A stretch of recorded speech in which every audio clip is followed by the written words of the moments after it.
this tutorial, I'm going to go through how to import your Pedcatch scenario into QGIS.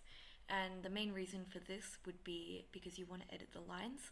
You can see that, so these yellow lines are based on OpenStreetMap, but if you look closely, you can see that people, and you can tell by this node here, stops at 3 minutes. You can see that people can't actually walk across the oval.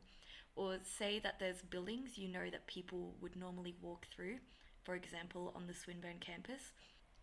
You need to add lines to account for those extra pathways that go through buildings or just aren't currently in your Pedcatch simulation.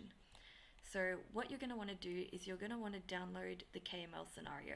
So this is the file that will be readable by QGIS and will allow you to edit these lines here. So I'm going to download the KML scenario and wait for that to download. Okay, so after that's downloaded, I'm going to open the file here in my folder, and I'm also going to open QGIS. So we'll let QGIS run. Okay, so what we're going to want to do is open a new file. So I'm going to select this button here, which is new project, or you can click Control N for new. And we're going to have this completely blank slate here, and obviously we need to import the original OpenStreetMap onto the screen here. So I'm going to scroll down in the browser sidebar, and under XYZ tiles, I'm going to click on OpenStreetMap and I'm going to double click that.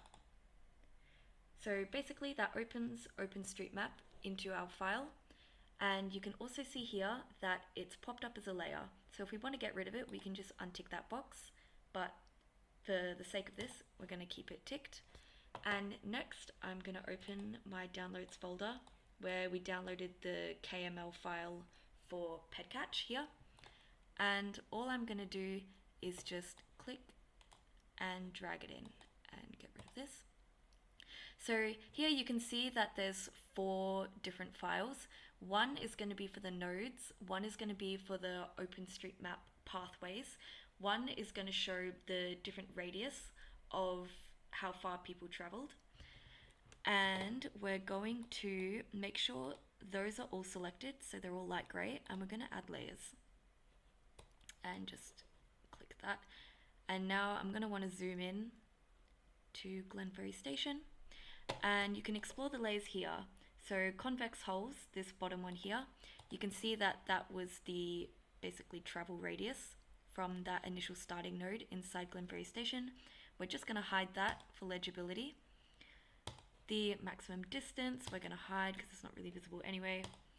But basically the maximum distance was this purple line here, which you can't really see because this outer ring is the maximum distance.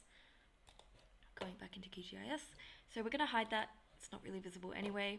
The Pedcatch ways, so if we hide that, we can see that this is the street lines, basically the travel lines that people used in the simulation. We're going to keep that visible for the moment. Markers are just these blue nodes here. We don't need those, so I'm going to hide it. And there we go. That's how you import Pedcatch KML scenario into QGIS using OpenStreetMap as well.